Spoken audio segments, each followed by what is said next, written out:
Hello दोस्तों, स्वागत है आप सभी का हमारे चैनल तैयारी गुरु पर।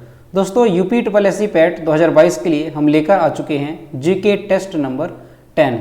तो आज का जो हमारा वीडियो है ये 10वां वीडियो है यूपी SSC पैट के लिए जीके टेस्ट का। इससे पहले भी हमने 9 जीके टेस्ट करवाए हैं। अगर आपने वो वीडियो नहीं देखे हैं तो उन वीडियोज़ को भी आप लोग जरूर देखें। तो चलिए शुरू करते हैं। आज के टेस्ट का पहला क्वेश्चन है, प्लासी का युद्ध कब हुआ था? ऑप्शन दिए गए हैं 1757, 1756, 1758 और 1759। इसका जो करेक्ट आंसर होगा वो होगा ऑप्शन नंबर ए, 1757 में हुआ था प्लासी का युद्ध। दोस्तों जो प्लासी का युद्ध है ये किनके बीच में हुआ था? तो याद रखेंगे आप, ईस्ट इंडिया कंपनी और किसके बीच? जो बंगाल के नवाब थे सिराजुद्दौला, इनके मध्य में ये युद्ध हुआ था। और जो ईस्ट इंडिया कंपनी थी तो उसकी तरफ से जो नेतृत्व किया गया था वो किसने किया था?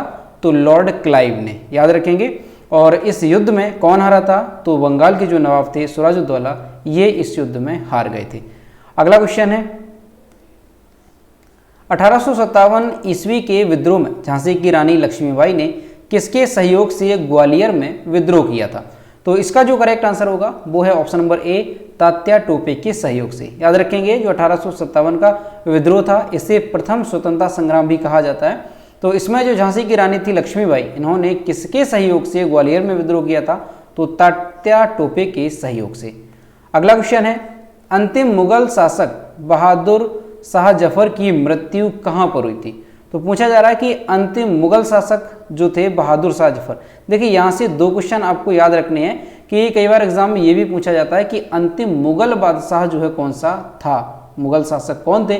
तो बहादुर शाह जफर ये जो है अंतिम मुगल शासक थे। ठीक, अब पूछा जा रहा है कि इनकी जो मृत्यु हुई ये कहाँ पर हुई थी? ऑप्शन दिए गए हैं मॉस्को, बर्मा, रंगून और बर्लिन। तो इसका जो करेक्ट आंसर होगा वो होगा ऑप्शन नंबर सी, रंगून में जो है मृत्यु हुई थी अंतिम मुगल शासक बहादुर शाह जफर की। अगला क्वेश्चन है, महात्मा गांधी जी की पत्नी का नाम क्या था? ऑप्शन दिए गए हैं अरुणा देवी, कमला देवी, पुतलीबाई या कस्तूरबा गांधी। इसका जो करेक्ट आंसर होगा वो होगा option number D, Kasturba Gandhi जो है इनकी पत्नी का नाम था, याद रखेंगे। और जो पुतलीबाई एक ऑप्शन दिया गया है ये इनकी माता का नाम था। ठीक, याद रखेंगे। अगला क्वेश्चन है, भारतीय राष्ट्रीय कांग्रेस के संस्थापक कौन थे? ऑप्शन दिया गया है ए ओ ह्यूम, जवाहरलाल नेहरू, मोतीलाल नेहरू और जनरल डायर। इसका जो करेक्ट आंसर होगा वो होगा option number A O Hume. ये जो है भारतीय राष्ट्रीय कांग्रेस के संस्थापक थे। अगला क्वेश्चन है, और दोस्तों इस टेस्ट में आपके कितने क्वेश्चन करेक्ट होंगे, कितने क्वेश्चन जो है आपकी करेक्ट होते हैं वो आप लोग कमेंट के माध्यम से जरूर बताएंगे। और सभी लोग जो है इस वीडियो को अपने दोस्तों के साथ शेयर जरूर किया करो। क्वेश्चन है कि स्वतंत्र भारत के प्रथम भारतीय गवर्नर जनरल कौन थे? ऑप्शन दिया गया है सी राजगोपालाचारी, बी है सरदार पटेल, महात्मा गांधी या कैलाश नारायण। तो पूछा जा रहा है स्वतंत्र भारत के प्रथम भारतीय गवर्नर जनरल, तो थे सी राजगोपालाचारी। ऑप्शन नंबर ए इसका करेक्ट होगा। याद रखेंगे स्वतंत्र भारत के प्रथम भारतीय गवर्नर जनरल सी राजगोपालाचारी। अगला क्वेश्चन है, प्रार्थना समाज की स्थापना किसने की थी? दोस्तों कई बार एग्जाम में पूछा गया है प्रार्थना समाज है। तो ऑप्शन दिए गए हैं ज्योतिबा राव फुले, आत्माराम पांडुरंग, रामहंस दास या हरमिलान मुनि। तो इसका जो करेक्ट आंसर होगा वो होगा option number B, Atmaram Pandurang. ये जो है प्रार्थना समाज के संस्थापक थे। याद रखेंगे प्रार्थना समाज के संस्थापक कौन थे? तो आत्माराम पांडुरंग ये जो है प्रार्थना समाज के संस्थापक थे। अगला क्वेश्चन है, चोल प्रशासन की मुख्य विशेषता क्या थी? ऑप्शन दिए गए हैं धर्मनिरपेक्षता या ग्रामीण स्वायत्तता या आत्मशासन या स्वतंत्रता। तो यहाँ पर जो ऑप्शन करेक्ट हो जाएगा वो होगा बी, ग्रामीण स्वायत्तता। ये जो है इसकी क्या थी? ये इसकी मुख्य विशेषता थी। ठीक, याद रखेंगे ग्रामीण स्वायत्तता मुख्य विशेषता थी चोल प्रशासन की। अगला क्वेश्चन है, रेशम के कीड़े का भोज्य पदार्थ क्या होता है? ऑप्शन दिया गया है अनार की पत्ती, आम की पत्ती, सहतूत की पत्ती या अंगूर की पत्ती। तो जो रेशम के कीड़े होते हैं इनका जो मुख्य भोजन होता है वो होता है सहतूत की पत्ती। ऑप्शन नंबर सी इसका करेक्ट होगा। और दोस्तों वैसे भी जो रेशम के कीड़े होते हैं वो किस पर रहते हैं? तो ये जो है सहतूत के पौधे पर पाए जाते हैं और सहतूत की पत्तियों को ही ये जो है खाते हैं। ठीक, तो याद रखेंगे पूछा जा रहा है रेशम की कीड़े का भोज्य पदार्थ, तो सहतूत की पत्ती इसका करेक्ट आंसर होगा। अगला क्वेश्चन है किस शासक ने ग्रांड ट्रंक रोड का निर्माण कराया था? ऑप्शन दिया गया शेर शाह सूरी, महाराणा प्रताप, अकबर या मानसिंह। तो इसका जो करेक्ट आंसर होगा वो होगा ऑप्शन नंबर ए, शेर शाह सूरी ने जो है ग्रांड ट्रंक रोड, जिसे जीटी रोड के नाम से जानते हैं, इसका निर्माण करवाया था। याद रखेंगे ऑप्शन नंबर ए इसका करेक्ट हो जाएगा। अगला क्वेश्चन है किस स्थान पर सिंधु घाटी सभ्यता का बंदरगाह स्थित है? पूछा जा रहा है कि किस स्थान पर सिंधु घाटी सभ्यता का बंदरगाह स्थित है, यानी कि पोर्ट। तो ऑप्शन दिए गए हैं काबुल, लाहौर, सिंध या लोथल। इसका जो करेक्ट आंसर होगा वो होगा ऑप्शन नंबर डी, लोथल। और दोस्तों लोथल कहाँ पर है? तो याद रखेंगे आप, ये गुजरात में है। याद रखेंगे जो लोथल है ये गुजरात में पड़ता है। और यहाँ पर क्या पूछा गया कि सिंधु घाटी सभ्यता का जो बंदरगाह था वो कहाँ पर था? तो ये लोथल में था, जो कि गुजरात में है। अगला क्वेश्चन है पूर्वोत्तर राज्य में सबसे बड़ा राज्य कौन सा है? अब यहाँ जो पूछा जा रहा है कि पूर्वोत्तर राज्य में, जैसे हमारा मैप होता है इंडिया का, इस साइड पूरब होता है, इस साइड हम देखते हैं पश्चिम होता है, ऊपर की ओर उत्तर और नीचे की ओर होता है दक्षिण। तो पूछा जा रहा है कि ये जो पूर्वोत्तर राज्य यानी ये वाला जो हिस्सा है, इनमें सबसे बड़ा राज्य कौन सा है? तो ऑप्शन जो करेक्ट हो जाएगा वो होगा सी, अरुणाचल प्रदेश। ये जो है पूर्वोत्तर राज्य में सबसे बड़ा राज्य है। ठीक, ध्यान रखेंगे अरुणाचल प्रदेश। अगला क्वेश्चन है चीन असम के किस दिशा में स्थित है? पूछा जा रहा है कि जो चीन है ये असम की किस दिशा में स्थित है? ऑप्शन दिए गए हैं उत्तर है, पूर्व में है या दक्षिण में है या फिर पश्चिम में है। तो इंडिया का मैप इसीलिए कहते हैं कि इंपॉर्टेंट होता है। जो हमारा मैप है उसमें ये तो हमें पता होना चाहिए कि कौन सा राज्य किसके पास में है, किस दिशा में पड़ता है, क्योंकि कई बार यहाँ से क्वेश्चन एग्जाम में पूछे जाते हैं। तो अभी पूछा जा रहा है कि चीन जो है ये असम से किस दिशा में स्थित है? तो ऑप्शन नंबर ए करेक्ट हो जाएगा, उत्तर में पड़ता है चीन जो है ये असम से, अगर देखा जाए। अगला क्वेश्चन है निम्न में से भारत का कौन सा राज्य 7 राज्यों की सीमा को स्पर्श करता है? ऑप्शन करेक्ट हो जाएगा इसका कौन सा? बी, असम। असम जो है ये भारत के 7 राज्यों की सीमा को टच करता है। यहाँ पर हम इंडिया के मैप में देखेंगे कि असम है कहाँ पर। तो यहाँ आप देख सकते हैं ये जो मैंने बॉर्डर किया है ब्लू लाइन से, तो ये आप देख सकते हैं ये है असम। दोस्तों ये असम है।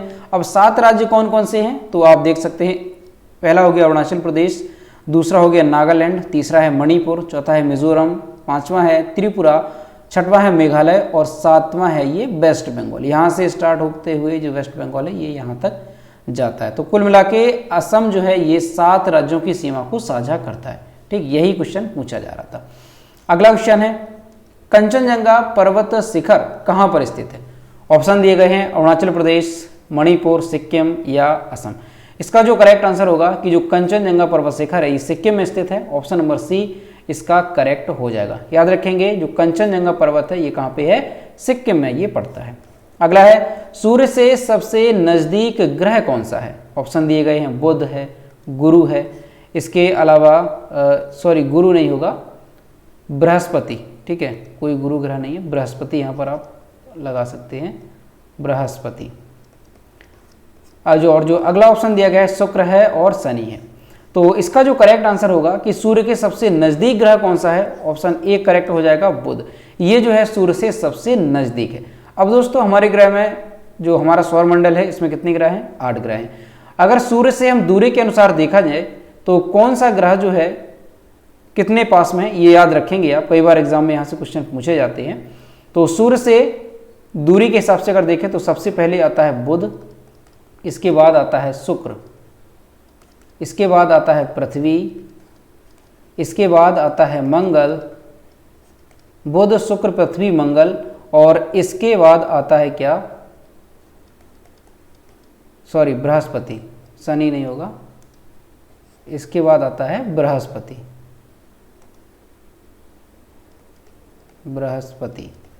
और बृहस्पति के बाद कौन सा आएगा? शनि, और इसके बाद आता है अरुण, और इसके बाद आता है वरुण। तो ये सूर्य से जो है दूरी के हिसाब से अगर देखा जाए तो वो क्रम है। सबसे पहले बुध है, फिर शुक्र है, फिर पृथ्वी है, फिर मंगल है, फिर बृहस्पति है, शनि, अरुण, वरुण। ठीक, तो ध्यान रखेंगे सूर्य से दूरी के अनुसार। अगला क्वेश्चन है मुख्य चुनाव आयुक्त की नियुक्ति कौन करता है? वेरी इंपॉर्टेंट, याद रखेंगे जो चीफ इलेक्शन कमिश्नर होते हैं, इनकी नियुक्ति कौन करता है? ऑप्शन दिए गए हैं प्रधानमंत्री, राष्ट्रपति, मुख्य न्यायाधीश या राज्यपाल। ऑप्शन नंबर करेक्ट हो जाएगा बी, राष्ट्रपति जो है मुख्य चुनाव आयुक्त की नियुक्ति करते हैं। याद रखेंगे ऑप्शन नंबर बी इसका करेक्ट होगा। अगला क्वेश्चन है, ए मेरे वतन के लोगों, जो ये देशभक्ति गीत है ये किसने लिखा? ऑप्शन दिए गए हैं शंकर, जय किशन, राजेश ने या गुलजार ने या प्रदीप ने। तो इसका जो करेक्ट आंसर होगा वो होगा ऑप्शन नंबर डी, प्रदीप ने लिखा है ए मेरे वतन के लोगों देशभक्ति सॉन्ग। याद रखेंगे, काफ़ी इंपॉर्टेंट है, आप लोगों को शायद अभी तक पता नहीं होगा कि जो ए मेरे वतन के लोगों देशभक्ति जो गाना है, जो गीत है, ये किसने लिखा है? तो प्रदीप ने जो है इसको लिखा है। अगला क्वेश्चन है, वायु का दबाव किसके कारण होता है?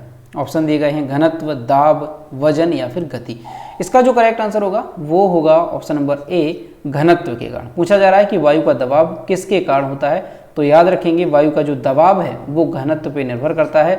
ऑप्शन नंबर ए इसका करेक्ट हो जाएगा। अगला है, जम्बू किस नदी के किनारे स्थित है? ऑप्शन दिए गए हैं बनास, तवी, रावी और इसके अलावा एक दिया गया है यमुना। तो इसका जो करेक्ट आंसर होगा कि ये जो जम्बू है ये किस नदी के किनारे स्थित है? ऑप्शन नंबर बी करेक्ट हो जाएगा, तवी नदी के किनारे स्थित है जम्मू। ठीक, ध्यान रखेंगे बी ऑप्शन करेक्ट होगा। अगला क्वेश्चन है, कौन सा शहर अफगानिस्तान की राजधानी है? ऑप्शन दिए गए हैं कंधार, इस्लामाबाद, काबुल या फिर सिंध। इसका जो करेक्ट आंसर होगा कि अफगानिस्तान की राजधानी क्या है? तो काबुल जो है इस अफगानिस्तान की राजधानी है। ऑप्शन नंबर सी इसका करेक्ट आंसर हो जाएगा। और दोस्तों, जो प्रमुख देश हैं हमारे पड़ोसी देश और इसके अलावा जो प्रमुख देश हैं उनसे संबंधित हमने एक वीडियो बनाया है। हमारा जो फर्स्ट वाला चैनल है यूपी एग्जाम क्रेजर, उस पर वीडियो अपलोड है, उस वीडियो को आप लोग ज़रूर देखें। उसमें हमने कम से कम लगभग 50 या 55 के आसपास जो इम्पोर्टेंट देश हैं उनके बारे में हमने बताया है, उनकी राजधानी क्या है, करेंसी क्या है और प्रेजेंट टाइम में वहाँ के राष्ट्रपति, प्रधानमंत्री कौन है। तो वो वीडियो आपके लिए काफ़ी इंपॉर्टेंट रहेगा, तो उसे आप लोग जरूर देखें। अगला क्वेश्चन है, कौन सा शहर जापान की राजधानी है? ऑप्शन नंबर दिए गए हैं दिल्ली है, टोक्यो, रूस या बीजिंग। तो जापान की राजधानी पूछा जा रहा है, ऑप्शन नंबर बी करेक्ट होगा, टोक्यो ये जो है जापान की राजधानी है। अगला है, किस देश में सूची स्तंभ यानी कि पिरामिड पाए गए हैं? ऑप्शन दिए गए हैं मिस्र, भारत, अमेरिका या रूस। तो पिरामिड जो है ये कहाँ पर पाए गए हैं? ऑप्शन नंबर ए करेक्ट होगा, मिस्र में जो है पाए गए हैं क्या? पिरामिड। याद रखेंगे किस देश में सूची स्तंभ पाए गए? तो ये पाए गए हैं मिस्र में। अगला है, किस जानवर को रेगिस्तान का जहाज कहा जाता है? ऑप्शन दिए गए हैं ऊंट, शेर, सियार या घोड़ा। इसका जो करेक्ट आंसर होगा ऑप्शन नंबर ए हो जाएगा, ऊंट को कहा जाता है रेगिस्तान का जहाज। और ये भी काफ़ी इंपॉर्टेंट है, भले ही आपको ये पता हो लेकिन क्वेश्चन इंपॉर्टेंट है, याद रखेंगे। अगला क्वेश्चन है, किस वर्ष में महात्मा गांधी का जन्म हुआ था? ऑप्शन दिए गए हैं 1869, 1870, 71 या 1872। इसका जो करेक्ट आंसर होगा वो होगा ऑप्शन नंबर ए 1869। और कब? तो आपको सभी को पता है 2 अक्टूबर 1869 को जो है महात्मा गांधी का जन्म हुआ था। कहाँ पर? पोरबंदर में। पोरबंदर में जो है महात्मा गांधी का जन्म हुआ था 1869 में 2 अक्टूबर को। तो दोस्तों ये था हमारा जीके टेस्ट नंबर 10। और आज के क्वेश्चंस आपको कैसे लगे और कितने क्वेश्चन आपके इस टेस्ट में करेक्ट हुए कमेंट बॉक्स में जरूर बताना। और दोस्तों अपने दोस्तों के साथ इस वीडियो को ज़्यादा से ज़्यादा शेयर किया करो। तो वीडियो अगर पसंद आया है तो लाइक भी करें। तो मिलते हैं नेक्स्ट वीडियो में। Thank you.